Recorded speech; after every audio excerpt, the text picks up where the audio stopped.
সবাইকে আমন্ত্রণ জানাচ্ছি এনটিভির নিয়মিত আয়োজন মার্কেট ওয়াচে। দর্শক, আপনাদের সাথে আছি আমি হাসিফ হাসান। আজকে আমরা প্রস্তাবিত বাজেট নিয়ে আলোচনা করব। আমাদের সাথে স্টুডিওতে উপস্থিত আছেন অর্থনীতিবিদ এম শাহজাহান মিনা। স্যার, আপনাকে স্বাগত। আমাদের সাথে আরও উপস্থিত আছেন অতি পরিচিত মুখ, ঢাকা স্টক এক্সচেঞ্জের সাবেক প্রেসিডেন্ট, বর্তমান পরিচালক রকিবুর রহমান। রকিব ভাই, আপনাকে স্বাগত জানাচ্ছি। রকিব ভাই, আপনাকে দিয়ে শুরু করতে চাই। প্রস্তাবিত বাজেট নিয়ে এই গত কয়েকদিন অনেক আলোচনা হয়েছে, আপনিও বিভিন্ন জায়গায় আলোচনা করেছেন, আপনার স্টক এক্সচেঞ্জের পক্ষ থেকে আপনারা আপনাদের মতামত দিয়েছেন। কিন্তু এখন যে অবস্থাটা দাঁড়িয়েছে, যে ক্যাপিটাল মার্কেটে তো বাড়তি কোনো কিছু আরোপ করা হয় নাই, যেগুলো আছে যে সুবিধা সেটি তো আছে, পাশাপাশি যে ভ্যাটের একটি ছাড় দেয়া হয়েছে, যে ভ্যাটের যে বাড়তি ভ্যাট আরোপ করা হয়েছে বিভিন্ন জায়গায়, সেটা ক্যাপিটাল মার্কেটে করা হয় নাই। এইটা একটি সুবিধা। কিন্তু বর্তমান বাজারের যে অবস্থা এবং দেশের ইকোনমির যে অবস্থা, ব্যাংকগুলোর যে অবস্থা, তাতে তো বাজার এমনি ভালো হওয়ার কথা। আপনাদের হতাশার জায়গাটা কোথায়? আপনাদের তো হতাশ হওয়ার কোনো সুযোগ নেই।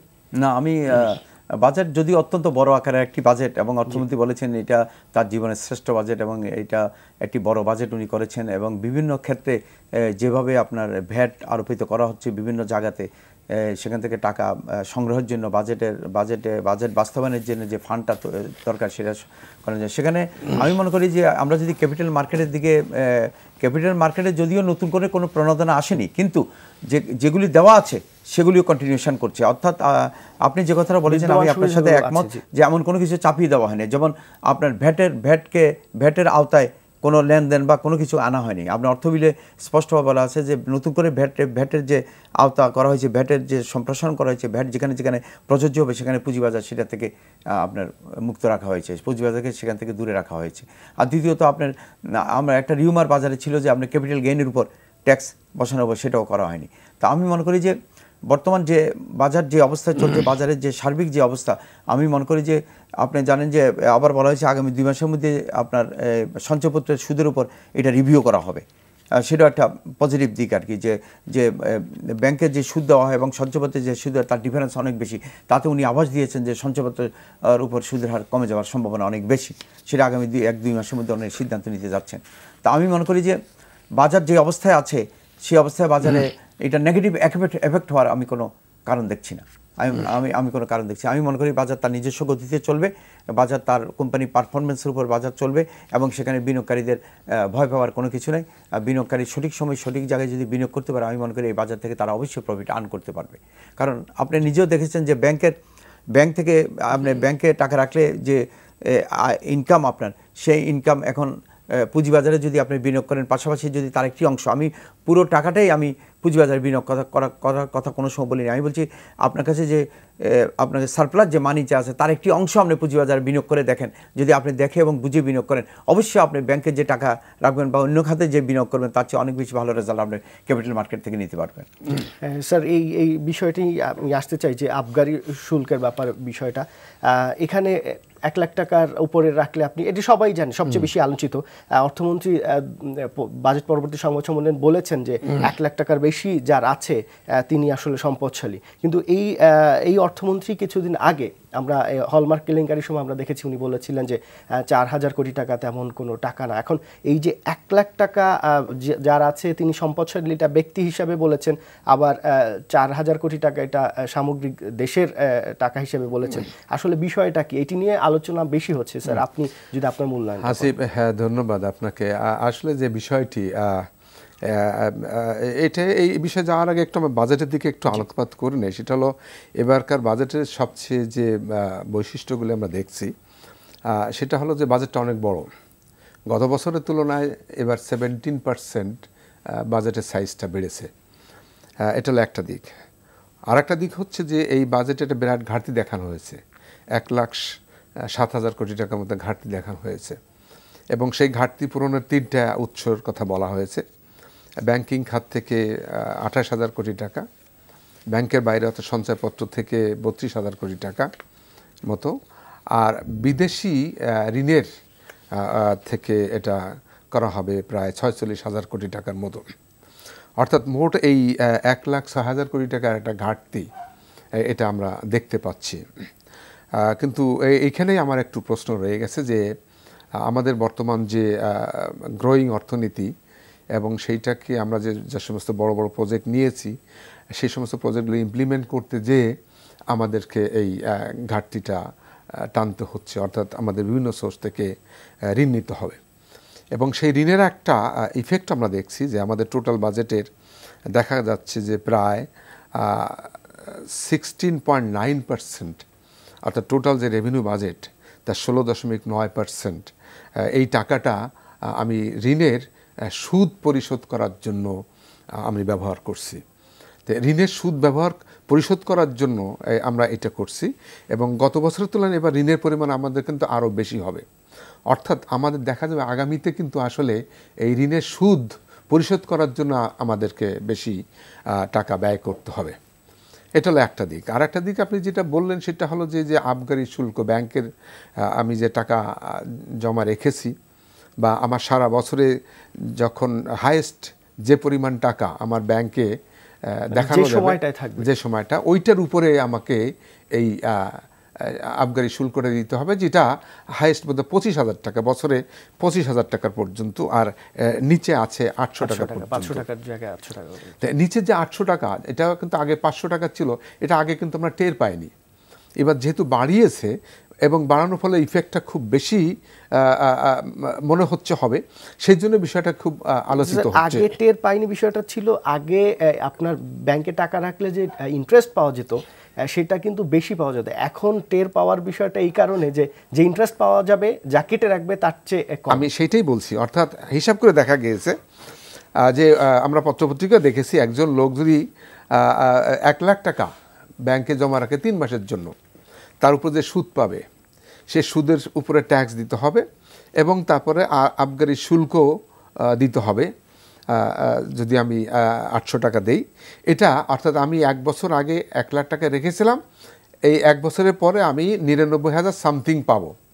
অর্থাৎ ব্যাংকে টাকা রেখে আমাকে সরকারকে টাকা দিতে হচ্ছে। এই যে বিষয়টি, এটা কিন্তু আসলে ব্যাংকের আমানতের উপরে একটা বিরাট নেতিবাচক প্রভাব ফেলবে, এবং দেখা যাবে যে মানুষ এখন ওই চেকের মাধ্যমে ট্রানজ্যাকশন না করে নগদ ট্রানজ্যাকশনের প্রতি মানুষ আগ্রহী হবে। তাতে করে দেখা যাবে যে ব্যাংকের আমানতের পরিমাণ কমে আসবে, এবং ব্যাংকের আমানতের পরিমাণ কমে আসলে কিন্তু ব্যাংকে ঋণ প্রদান করার ক্ষমতা কমে আসবে। অর্থাৎ টোটাল বিজনেস অ্যাক্টিভিটিজের উপর আমার একটা নেতিবাচক প্রভাব কিন্তু এখানে চলে আসবে। এটা হলো আমি এই একটা পয়েন্টের যে নেতিবাচক প্রভাব। তবে আপনি যেটা বললেন যে পুঁজিবাজারে এর কি ইফেক্টটা আসতে পারে, পুঁজিবাজারে একটা ইফেক্ট, এইটার একটা ইফেক্ট আসবে যে মানুষ যখন দেখবে যে আমি ব্যাংকে টাকা রেখে আমাকে আবগারি শুল্ক দিতে হচ্ছে, আমাকে ইন্টারেস্টের উপরে ট্যাক্স দিতে হচ্ছে, ওর থেকে তারা এই টাকাটা নগদ এনে আমার পুঁজিবাজারে বিনিয়োগ করবে। অর্থাৎ পুঁজিবাজারে ক্যাপিটাল ফ্লোটা একটু বাড়ার সম্ভাবনা আছে। এটা হলো একটা। আর একটা দিক যেটা আছে সেটা হলো যে ওই যে আমরা একটু আগে বললাম যে ঋণের যে সুদটা দেয়া হচ্ছে, তাই না, এই সুদ অর্থাৎ এবং আগামীতে আমরা যেটা শুনতে পাচ্ছি যে সঞ্চয়পত্রের উপরে আমাদের সুদের পরিমাণ বা সুদের হার কমে আসবে। তা এই সুদের হার কমে আসলে কিন্তু মানুষের ওই সঞ্চয়পত্রের উপরে বিনিয়োগের আগ্রহ কমে যাবে। বিনিয়োগের আগ্রহ কমে গেলে এই টাকাগুলি তখন পুঁজিবাজারে আসার একটা সম্ভাবনা আছে। তা আমি পুঁজিবাজারে আমাদের এই যে বাজেটের যে একটা ইতিবাচক যেটা আমি মানে প্রভাব আমি লক্ষ্য করছি বা আমরা সবাই আন্দাজ করতে পারছি, এখানে বেশ কিছু টাকা পুঁজিবাজারে আসার সম্ভাবনা আছে এবং সেখানে পুঁজিবাজারে একটা পজিটিভ ইফেক্ট আসবে বলে আমার ধারণা। রকিব ভাই, যারা মধ্যবিত্ত আছে, নিম্ন মধ্যবিত্ত আছে, তাদের কিন্তু আয় তেমন বাড়ে নাই। আপনি দেখেন সরকারি চাকরিজীবীদের বেতন কিন্তু বেড়েছে গত বছর, কিন্তু যারা বেসরকারি চাকরিজীবী তাদের কিন্তু ওই পরিমাণে বেতন বাড়েনি। তো এই অবস্থায় অর্থমন্ত্রী হিসাব করছেন যে মানুষের আয় তো বেড়েছে, আয়টা বেড়েছে কিন্তু সরকারি কর্মকর্তা কর্মচারীদের। এখন অর্থমন্ত্রী চাচ্ছেন, তার মোটিভটা কি, যে ব্যাংকে টাকা তুমি না রাখো, তার মানে টাকা খরচ করো, খরচ করলে যে ইনফ্লেশন হবে সেটা কি বেসরকারি যারা চাকরিজীবী আছেন তারা কি সেটি সক্ষম হবেন কি না, তাদের দৈনন্দিন ব্যয় মেটানো সম্ভব হবে কিনা? আপনি জানেন যে ইনফ্লেশন যেটা এখন ধরা আছে, সবচেয়ে বড় কথা হচ্ছে পৃথিবীতে এই মুহূর্তে সবচেয়ে মোটা চালের দাম বাংলাদেশে বেশি। যদি তাই হয়, আমরা জানি যে ইনফ্লেশন যে ক্যালকুলেশন হয় সেখানে চালের প্রভাবটা সবচেয়ে বেশি। তাহলে ইনফ্লেশন যেটা বিবিএস যেটা প্রকাশ করে সেটা নিয়ে কিন্তু অনেক অর্থনীতিবিদ প্রশ্ন অলরেডি তুলেছেন। তাহলে এই ইনফ্লেশন যদি বাড়ে, এই বেসরকারি চাকরিজীবী যারা মধ্যবিত্ত যারা, তারা কিভাবে সার্ভাইভ করবে? না, তারা তো অবশ্যই তারা ক্ষতিগ্রস্ত হবে। ইনফ্লেশন যদি বেশি হয়, জিনিসপত্রের দাম যদি বেড়ে, ইনফ্লেশন বাড়ার অর্থই হলো জিনিসপত্রের দাম বেড়ে যাওয়া, এবং জিনিসপত্রের দাম বেড়ে গেলে তো সবচেয়ে ক্ষতিগ্রস্ত হবে যারা ফিক্সড ইনকাম গ্রুপ, এবং যাদের সেবা, যাদের বেতন বাড়েনি বা যাদের সুযোগ সুবিধা বাড়েনি, যাদের আয় বাড়েনি, তারা তো অবশ্যই ক্ষতিগ্রস্ত হবে। এটা তো স্বাভাবিক কথা। আর দ্বিতীয় কথা হলো, আমি একটা কথা বলতে পারি যে অ্যাকচুয়ালি পৃথিবীর খুব কোনো দেশে পুঁজিবাজার বাজেট পুঁজিবাজারকে প্রভাবিত করে বা প্রভাবিত করে না, এটা হয় না, কিন্তু আমি দেখেছি এটা না। পুঁজিবাজারে সবসময় একটা রিফর্মস এবং সবসময় একটা প্রক্রিয়া চলতেই থাকে এটাকে ভালো করার জন্য, এটাকে জবাবদিহি করার জন্য, এটাকে স্বচ্ছ করার জন্য। অর্থমন্ত্রী তো বলেছেন বাজেট বক্তৃতায় যে বাজার ভালো করার জন্য যথেষ্ট পদক্ষেপ নেওয়া হয়েছে এবং তাতে বাজার অনেক স্থিতিশীল এবং সামনে ভালো হবে। হ্যাঁ, আমি মনে করি যে অর্থমন্ত্রী যে কথা বলেছেন, পুঁজিবাজারকে যদি ভালো করতে হয় সেখানে সবচেয়ে বড় রোল প্লে করতে হয় সেন্ট্রাল ব্যাংকের সিদ্ধান্তের উপরেই পুঁজিবাজারে সব কিছু উঠানামা করে, এটা আমাদেরকে বুঝতে হবে।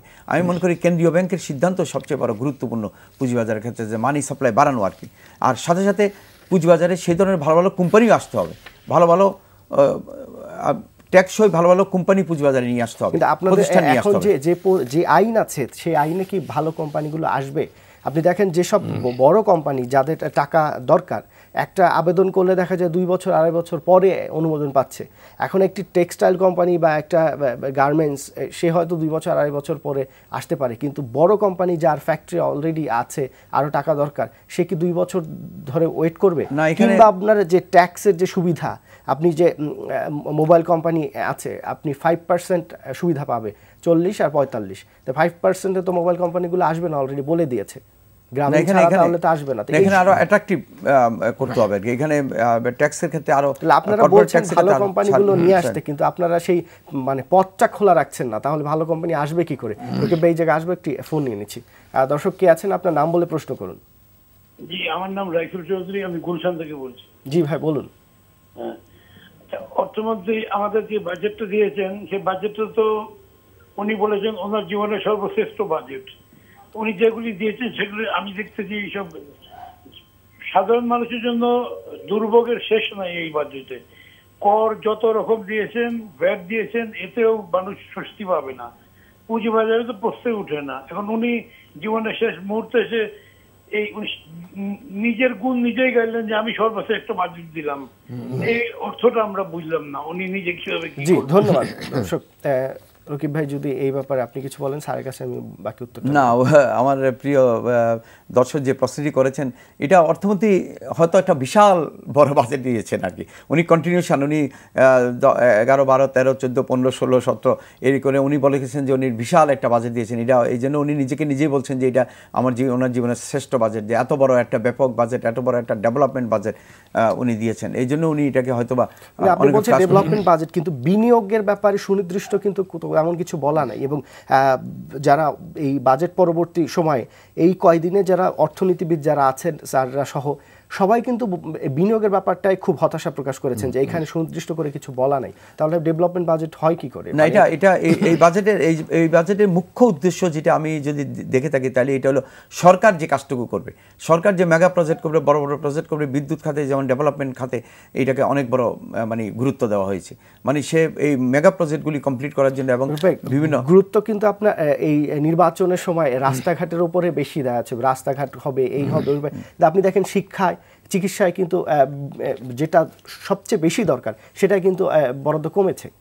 না, সরকার যেটা এটা চেয়েছে হয়তো বেশি গুরুত্ব দিয়ে বলছে ইনফ্রাস্ট্রাকচারে, বিশেষ করে বিদ্যুৎ এবং জ্বালানি খাতে, এবং বিশেষ করে বিদ্যুৎ, জ্বালানি এবং ইনফ্রাস্ট্রাকচার খাতে সরকার সবচেয়ে গুরুত্ব দিচ্ছে এখানে, এটা বুঝতে হবে অর্থমন্ত্রী।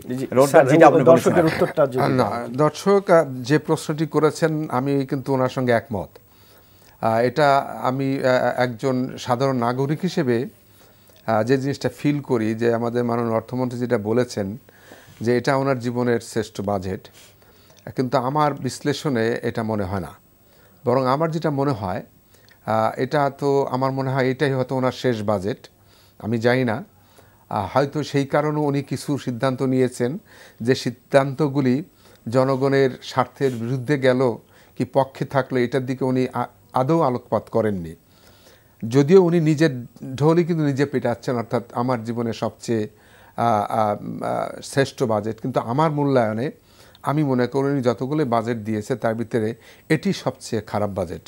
তার কারণ এই বাজেটের উপরে যত যত নেগেটিভ কথাবার্তা হয়েছে, যত সমালোচনা হয়েছে, একেবারে যারা বাজেট সম্পর্কে খুব বেশি বুঝেন তারা থেকে শুরু করে যারা একেবারে বাজেট সম্পর্কে যাদের ধারণাও একেবারে কম, তারাও কিন্তু এই বাজেটকেই, আমি যেটা মনে করি তাদের মূল্যায়নে এই বাজেটটাকে একটা বলবো যে অত্যন্ত নিম্নমানের একটা বাজেট হয়েছে বলে তারা মন্তব্য করেছে। সুতরাং উনি যে কথাটি বলেছেন এটা ওনার জীবনের শ্রেষ্ঠতম বাজেট, আমি ওনার সঙ্গে একমত হতে পারছি না। তার অনেকগুলি কারণ আছে। এখন আমি এই কারণগুলিকে আমি যদি পুঁজিবাজারের সঙ্গে সংশ্লিষ্ট করতে চাই, 1 নম্বর দেখেন যে আমাদের পুঁজিবাজারের সাথে সংশ্লিষ্ট যে সমস্ত বডি আছে, যেমন merchant bank association, brokerage association, Dhaka stock exchange, Chittagong stock exchange, এদের সঙ্গে কিন্তু বাজেটের ব্যাপারে আলাপ আলোচনা করা হয়েছে। এরা বিভিন্ন ধরনের সুপারিশ কিন্তু সেখানে দিয়েছে, কিন্তু তাদের কোনো একটি সুপারিশ এই বাজেটের ভিতরে অন্তর্ভুক্ত করা হয়নি। স্যার, এটি কোনো পক্ষেরই করা হয় না। ব্যবসায়ীরা কিন্তু এই গতকালকেও তারা হতাশা প্রকাশ করেছেন যে তাদের সাথে আলোচনা করা হয়, কিন্তু সেই আলোচনাগুলো আমি ওই কথাটি বলছি। আমি পুঁজিবাজারের সাথে যতটুকু সংশ্লিষ্ট এটা আগে বলে নেই, অর্থাৎ পুঁজিবাজারের সঙ্গে যারা সংশ্লিষ্ট তারা যে ধরনের সুপারিশ দিয়েছে, আমার কাছে যেটা মনে হয় কোনো সুপারিশ এখানে গ্রহণ করা হয়নি। শুধু একটি মাত্র করা হয়েছে, সেটা হচ্ছে বাংলাদেশ সিকিউরিটিজ অ্যান্ড এক্সচেঞ্জ কমিশনের ইনকামের উপরে কোনো ট্যাক্স ধার্য করা হয়নি। বাংলাদেশ সিকিউরিটি এক্সচেঞ্জ কমিশন সরকারি একটি প্রতিষ্ঠান। এই প্রতিষ্ঠানে যে লাভই হোক, যদি ট্যাক্স দিল সরকার পেত, ট্যাক্স না দেওয়াতে যে টাকাটা থাকবে ও টাকাটা সরকারের কাছেই যাবে। সুতরাং এইখানে যে ট্যাক্স ধরেনি এর কোনো ইম্প্যাক্ট বাজারে নেগেটিভও নাই, পজিটিভও নাই। কিন্তু এখানে তো কোনো বিনিয়োগকারী নাই। যদি বিনিয়োগকারী হতো তাহলে এই ট্যাক্সটা মৌকুব করলে বিনিয়োগকারীরা লাভবান হতো, অর্থাৎ জনগণ লাভবান হতো। সেখানে কিন্তু নেই। এখানে যে জিনিসটা লাভবান হবে, যখন বাংলাদেশ সিকিউরিটি এক্সচেঞ্জ কমিশন তাদের লাভের একটা অংশ সরকারকে তাদের খাতে প্রদান করবে, তখন সেই অ্যামাউন্টটা বড় হবে। বাট সেটাকে আমরা 2 ভাগ করে দিতে পারতাম, একটা ট্যাক্সের মাধ্যমে দিতে পারতাম, আর একটা ওর যে প্রফিটটা ছিল ওটা সরকারকে প্রদান করলে সেটাও দেওয়া যেত। এখানে কিন্তু আসলে পুঁজিবাজারে কোনো ইনভলভমেন্ট বা সংশ্লিষ্টতা আছে বলে আমার মনে হয় না। এটা হলো একটা দিক। আর একটা দিক যেটা বলেছে ভ্যাটের যে বিষয়টাই, আসলে ভ্যাটটা তো এবার মানুষকে সবাইকেই কিন্তু মানে আতঙ্কিত করে তুলেছে। সেটা হচ্ছে এই ভ্যাটটা কি, ভ্যাটটা হলো কি, ভ্যাট সম্পর্কে কিন্তু অনেক মানুষের কাছে ধারণাটা এখনও পরিষ্কার না। ভ্যাটটা হচ্ছে যে আমি যে জিনিসটা বিক্রি করব সেই বিক্রয় মূল্যের উপর আমাকে ট্যাক্স দিতে হবে, সেটাকে আসলে এটা কিন্তু আমাদের বিক্রয় কর। এখন এই ট্যাক্সটা দিচ্ছে কে? ট্যাক্স দিবে কিন্তু বায়ার, ভোক্তা। সেই টাকাটা কালেকশন করবে হচ্ছে সেলার, অর্থাৎ বিজনেস কমিউনিটি। বিজনেস কমিউনিটি এটির উপরে এত বেশি কথাবার্তা বলেছে, যেটা বলা হয়েছিল ভোক্তাদের। আমরা ওই যে কনজিউমার্স অ্যাসোসিয়েশন না কি আছে, এদের থেকে কিন্তু এটির উপরে কোনো মন্তব্য করতে শুনিনি। কিন্তু আসলে এইটার অ্যাফেক্টেড হচ্ছে কিন্তু ভোক্তারা। সেখানে কিন্তু ভোক্তারা কিছু বলেনি, কিন্তু ভোক্তাদের এখন বলারও কিছু নেই। তার কারণ গভর্নমেন্ট যেটা চাপাচ্ছে ভোক্তাকে সেটাই অ্যাকসেপ্ট করে নিতে হচ্ছে। ভোক্তা বলবে, ভোক্তা কার কথা কে শুনে? সাধারণ মানুষের বলার কোনো জায়গা আছে না? সেটাই বলছি যে আমি একটা অ্যাসোসিয়েশনের কথা বললাম, consumers association of Bangladesh, cab আছে, তারা এটা নিয়ে কথা বলতে পারতো, কিন্তু তারা কোনো কথা বলেনি। কিন্তু আমরা ছিটেফোঁটাভাবে বিভিন্নভাবে কথাবার্তা বলার চেষ্টা করছি যে না, এই ভ্যাটের কিন্তু একটা ইফেক্ট হবে। এইখানে মাননীয় অর্থমন্ত্রী একটি কথা বলেছেন যেটার সঙ্গে আমি সম্পূর্ণ দ্বিমত পোষণ করি। উনি বলেছেন ভ্যাটের কারণে আমাদের ইনফ্লেশন হবে না, জিনিসপত্রের দাম বাড়বে না। এটা যে কোনো লোক বুঝে। ভ্যাট দিলে আমি যে জিনিসটা 100 টাকা দিয়ে কিনতাম আমাকে এখন দিতে হবে 115 টাকা, তাহলে আমি ক্ষতিগ্রস্ত হলাম না? এটা উনি কি করে বলেন? রকিব ভাই, আমি যদি একটু আপনার কাছে আসি, যে এটা তো একদিক গেল, আপনারা যেটা বললেন, স্যার যেটা বিশ্লেষণ করলেন, কিন্তু অন্যদিকে হচ্ছে যে আমরা লাস্ট দিন দেখেছি যে যেদিন বাজেট ঘোষণা হবে সেদিন পুঁজিবাজারে একটু ভালো ছিল, আপ ছিল, টার্নওভারও বেড়েছিল। আজকে সেটি দেখছি ডাউন ট্রেন্ড। এইটি কেন? তেমন তো নেগেটিভ কিছুই হয় নাই। এটা তো আমাদের তো সবচেয়ে বড় কথা হলো যে আমি তো বরাবরই একটা কথা, যে ক্যাপিটাল মার্কেটে আপনার বিনিয়োগকারী, লং টার্ম বিনিয়োগকারী যদি না থাকে, লং টার্ম বিনিয়োগকারী যদি না থাকে, তাহলে বাজারে যদি শুধু কেনা বেচা বা একটা থাকে যে একটা সময় আমি আসবো কিনবো, আর একটা সময় জাস্ট একটু আমি বেরিয়ে চলে যাবো, তারপর চুপ মারিয়ে বসে থাকবো, তাহলে তো বাজার স্টেবিলাইজ হবে না। তো এই জন্য আমাদের এখানে যে মূল প্রবলেমটা তো অন্য জায়গায়, যেখানে আজকে যে যারা দীর্ঘমেয়াদী বিনিয়োগ করার ক্ষমতা রাখে তারা হলো আপনার ফাইন্যান্সিয়াল ইনস্টিটিউশন অথবা মিউচুয়াল ফান্ডের মাধ্যমে, অথবা যারা পোর্টফোলিও করে, অথবা যারা মার্চেন্ট ব্যাংক, তারাই লং টার্ম বিনিয়োগ করতে পারে। তারা বিভিন্ন শেয়ারে লং টার্ম বিনিয়োগ করতে পারে। তো একটি শেয়ার যদি পুরাটাই যদি ট্রেডিংয়ের মধ্যে থাকে তাহলে ওই শেয়ারের দাম তো একটু বাড়বে তো আবার কমে যাবে, একটু বাড়বে তো আবার কমে যাবে, 2 টাকা বাড়লে আপনি বিক্রি করবেন, পরে কমে গেলে আবার বসে থাকবেন, তারপরে গিয়ে আপনি করবেন। এটা তো ক্যাপিটাল মার্কেট না। এই জন্য আমি বলছি যে আপনি এখানে সবচেয়ে বড় সমস্যা হচ্ছে বাংলাদেশ ব্যাংক, যে কথা হচ্ছে আমি বারবার যে কথাটা বলে আসছি যে আপনার আমাদের যে পেড অফ ক্যাপিটালের যে ডেফিনেশন সেখানে দেওয়া আছে, আপনার ক্যাপিটাল এক্সপোজার, যে ক্যাপিটাল মার্কেটের যে এক্সপোজারের লিমিটেশন যেটা বলা হয়েছে, যে সেখানে বলা হচ্ছে যে এর বেশি হলে আপনি যেতে পারবেন না।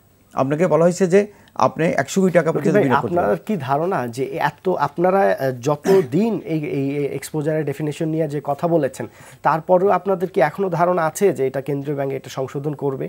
মানে আপনারা এখনো কি প্রত্যাশা করছেন? না, এটা করতে হবে, এটা করতে হবে, কারণ করতে হবে ক্যাপিটাল না, এটা বলে যেতে হবে, এটা করতে হবে, এটা বুঝতে হবে।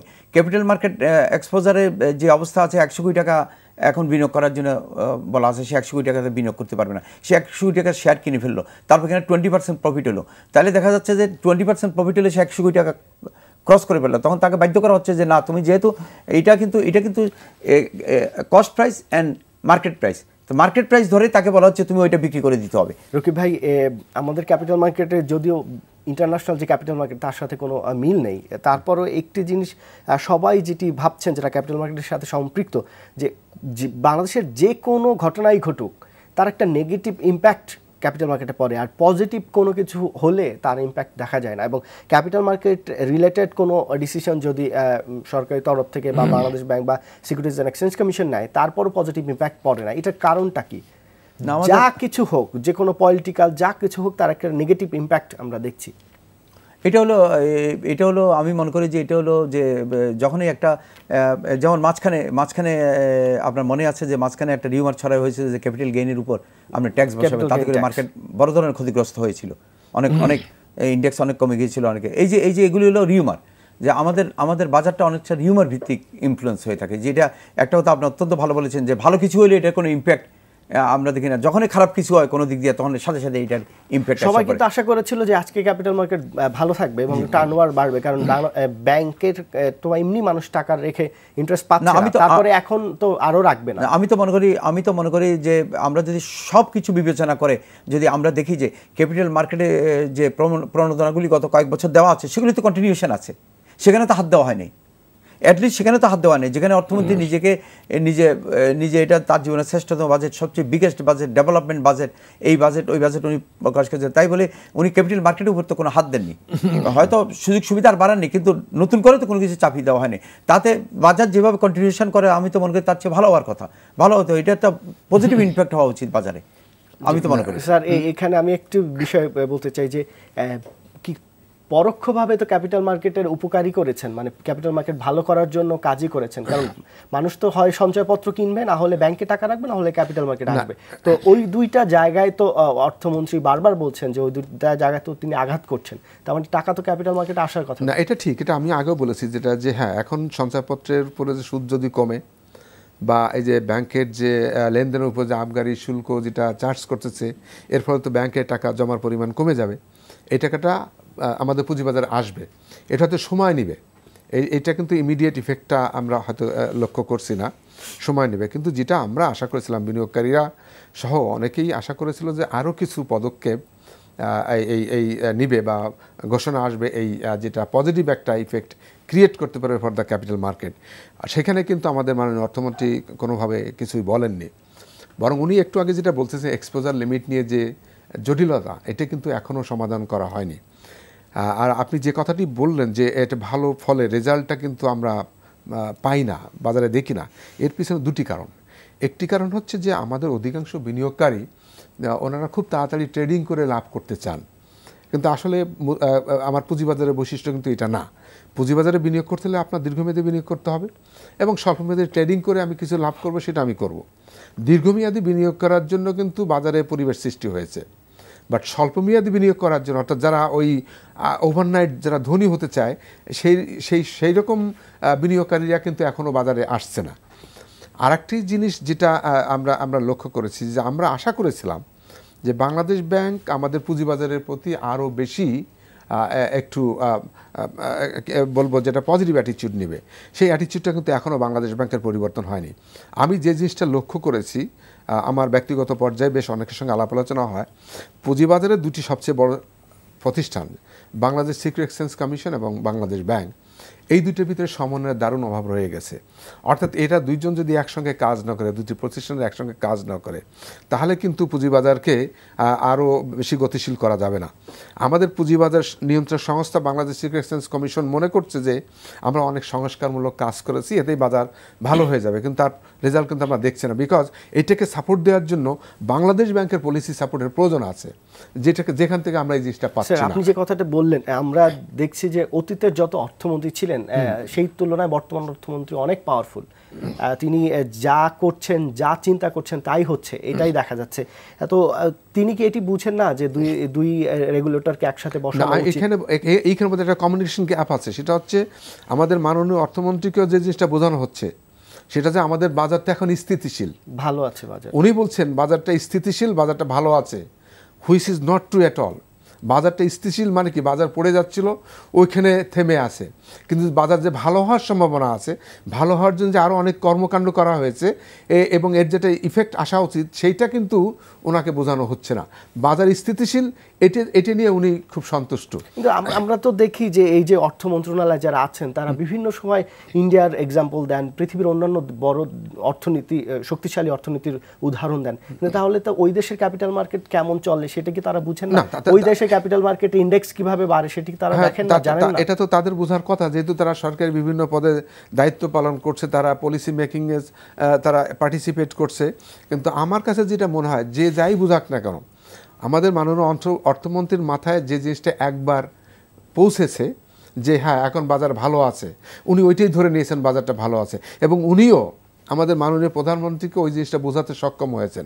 মাননীয় প্রধানমন্ত্রী বুঝছেন যে এখানে বাজার এখন ভালো আছে, কিন্তু বাজার এইটা কিন্তু ভালো না, ভালো যেরকম হওয়া উচিত ছিল সেভাবে হচ্ছে না। অর্থাৎ বিনিয়োগ যদি বাড়ে, আমি ইন্ডেক্স বাড়বে কত এটা আমি বলবো না, ইন্ডেক্স বাড়বে ডিম্যান্ড সাপ্লাই বা আদার ফোর্সেস দিয়ে, কিন্তু আমি পুঁজিবাজার ভালো এইটা বলবো পুঁজিবাজারে যদি আমার ট্রেডিংয়ে ভলিউমটা বাড়ে, অর্থাৎ মানুষের পার্টিসিপেশনটা বাড়ে, যেটা বাড়ছে না। রকিব ভাই, স্যার যেটি বললেন যে একটি যদি বাজার হয়, তার যদি ক্রেতা বিক্রেতা না থাকে তাহলে সেটি কিভাবে বাজার? না, এটাকে তো একেবারেই বাজার বলা যাবে না।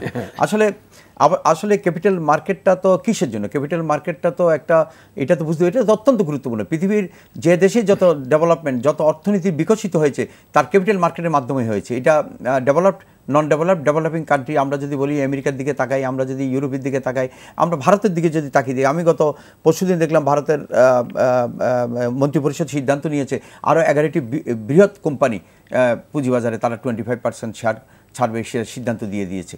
আরও 25% শেয়ার তারা ফ্লোট করবে, সরকারি কোম্পানি আরও 11টি বৃহৎ, এমনি তো আছেই, বাকি আরও 11টি কোম্পানিতে পর্যায়ক্রমে তারা সরকারের হাতে থাকা শেয়ারগুলি তারা ছেড়ে দিচ্ছে, এবং এখান থেকে যে টাকা আর্ন করবে সেটা দিয়ে ওই কোম্পানি এক্সপেনশন করবে, আরও তার উৎপাদন ক্ষমতা বাড়াবে, এবং বাকি সারপ্লাস মানি তারা দারিদ্র্য বিমোচন, শিক্ষা এবং হেলথ সেক্টরে তারা ব্যয় করবে। এই যে একটা অ্যাটিচিউড, এই অ্যাটিচিউডটা সরকারের থাকে। এখন বলতে হবে সরকারের বাজেটে সরকার কী দিল না দিল কোনো, I am not worried for that. কারণ আমি যেটা বিশ্বাস করি যে সরকারকে সিদ্ধান্ত নিতে হবে, সরকারের হাতে শেয়ারগুলো সরকার যে নিয়ন্ত্রণ করবে না, শেয়ারগুলি সে জনগণের কাছে। এখানে অনেকেই বলছেন বাজেট পরবর্তী সময়ে যে সরকারের ইন্টেনশনটা কি, সরকার কি চাচ্ছে, এই যে আবগারি শুল্ক যেটা বাড়ানো হলো, এটার একটা মেসেজটা কি আসলো? মেসেজটা সবাই মনে করছে যে সরকার বা অর্থ মন্ত্রণালয় বা অর্থমন্ত্রী চাচ্ছেন যে তুমি ব্যাংকে টাকা রেখো না, তুমি খরচ করো। রাইট। সেই মেসেজ তো ক্যাপিটাল মার্কেটে কোনো মেসেজ এখন পর্যন্ত পৌঁছায় না, আমরা গত 7 বছর এরকম মেসেজ তো দেখি নাই। না, আমার এটার জন্য আমাদের অনেকগুলি কাজ করতে হবে। সেটা বাজেটের প্রপোজালের মধ্যে ওইসব কাজ হবে না, বাজেটের বাইরে এই কাজগুলি করতে হবে। যেটা আমাদের ভাই বলেছেন, শাহজাহান ভাই বলেছেন যে কথাটা, যে অ্যাকচুয়ালি বাংলাদেশ ব্যাংক এবং বাংলাদেশ সিকিউরিটি এক্সচেঞ্জ কমিশনকে বাজার ভালো করার জন্য তাদের যৌথভাবে কাজ করতে হবে। যে অবস্টেকেলগুলি আছে, ছোটোখাটো অনেকগুলি অবস্টেকেল আছে, সেই অবস্টেকেলগুলি দূর করে দিতে হবে। আপনারা যখন ডিমিউচুয়ালাইজড স্টক এক্সচেঞ্জের আগে আপনারা যে ভূমিকাটা নিতে পারতেন, এখন সেটি পাচ্ছেন না, এটি পারার কথাও না। তো এই যে নিতে হবে করতে হবে, এগুলার কত দিন মানুষ শুনবে? আপনারাও বলে টায়ার্ড হয়ে যাচ্ছেন, কিন্তু আজকে আজকে আজকে আজকে সরকার তার ডেভেলপমেন্ট বাজেটের জন্য আজকে তার ডেভেলপমেন্ট ইনফ্রাস্ট্রাকচার জ্বালানি খাতে টাকার জন্য আজকে সে বিভিন্ন ব্যাংক ব্যবস্থা থেকে টাকা নিবে, সঞ্চয়পত্র থেকে টাকা নিবে, তারপর টাকার সংকুলন হচ্ছে না, বিদেশ থেকে চলে আসবে টাকা ওনার। তো এই কাজটুকু কিন্তু পুঁজিবাজার সাপ্লাই করতে পারে। সবচেয়ে বড় কথা, একটি শক্তিশালী পুঁজিবাজার সরকারের বিভিন্ন প্রজেক্ট, বড় বড় প্রজেক্ট, যেটা আমি বলি পাওয়ার প্রজেক্ট, যেটা জ্বালানি খাতে যে প্রজেক্ট, বড় বড় ইনফ্রাস্ট্রাকচার আছে, সরকার এগুলি কোম্পানি করে সেই টাকা সরকার ইচ্ছা করলে জনগণ থেকে নিতে পারে, পুঁজিবাজার থেকে সংগ্রহ করতে পারে। একসময় মাননীয় প্রধানমন্ত্রী বলেছিলেন 8 মাস আগে যে আমি একটি শক্তিশালী পুঁজিবাজার চাই। কেন? শক্তিশালী পুঁজিবাজারের মাধ্যমে লং টার্ম যে ফাইন্যান্স, সেটা স্যার তো বললেন তাকে যেটি বোঝানো হয়েছে, তার স্যারের বিশ্লেষণ যেটি তাকে হয়তো বোঝানো হয়েছে বাজার ভালো আছে। না, বাজার ভালো আছে কি না আছে সেটা যতই বোঝানো হোক কেন, বাজার যে ভালো নাই সেটা বুঝতে হবে সবাইকে। এইভাবে সান্ত্বনা দিয়ে বাজার ভালো বলা যাবে। স্যার, এই যে আমরা যদি ইন্ডিয়ার সাথে কম্পেয়ার করি, যে এখন তাদের সর্বকালের ইন্ডেক্স 31,000, তো এখন বাংলাদেশের ইন্ডেক্সও তো তার এইটা কম্পেয়ার করলে যে এখন 20,000 ইন্ডেক্স থাকার কথা। না, 20,000 না থাকলেও এটা তো আমরা তো গত 2010 সালে একটা বিরাট হোঁচট খেয়েছি আসলে বাজার। আমার ধারণা মতে, যদি আমার স্বাভাবিক যে অর্থে মানে ফাইন্যান্সের যে নলেজ আছে সেটাতে আমি এই জিনিসটা বলতে চাই, আসলে আমাদের ইন্ডেক্স কিন্তু এখন 6,000 এর নিচে থাকার কোনো কারণ নেই। It should be more than 6,000। কিন্তু ওই যে মানুষ তো বিনিয়োগ করার জন্য, দীর্ঘমেয়াদে বিনিয়োগ করার জন্য আসতেছে না, ওখানে বাংলাদেশ ব্যাংকে একটা জটিলতা রয়ে গেছে। এটা বাংলাদেশ সিকিউরিটি এক্সচেঞ্জ কমিশনের উচিত বাংলাদেশ ব্যাংকের সঙ্গে কথাবার্তা বলে এই জটিলতা পরিষ্কার করা, এবং পরিষ্কার করতে পারলে কিন্তু বাজারে বিনিয়োগকারী আসবে। অর্থাৎ এখন যে আমাদের বাজেটে আমরা যে 2-3টে বিষয় বললাম, যে ব্যাংকে টাকা মানুষ রাখতে চাচ্ছে না, এই টাকা পুঁজিবাজারে আসার সম্ভাবনা আছে। আমাদের সঞ্চয়পত্রের সুদ, ওই টাকাগুলো এখন পুঁজিবাজারে আসার সম্ভাবনা আছে। আপনাকে ধন্যবাদ স্যার, আপনাকে ধন্যবাদ। দর্শক, এখানে শেষ করছি। এই অনুষ্ঠানের উল্লেখযোগ্য অংশ আপনারা দেখতে পাবেন দৈনিক শেয়ার বিজে। আর আপনারা বিনিয়োগ করুন দেখে শুনে বুঝে, কারণ অনেকেই মনে করছেন যে এই বাজার একবার যদি আবার ভালো হওয়া শুরু করে হয়তো অনেক ভালো হবে, যেটি 2010, 11, 9 সময় যতটা দেখা গেছে হয়তো সেই পর্যায়ে যাবে। আপনারা ভালো থাকুন, আল্লাহ হাফেজ।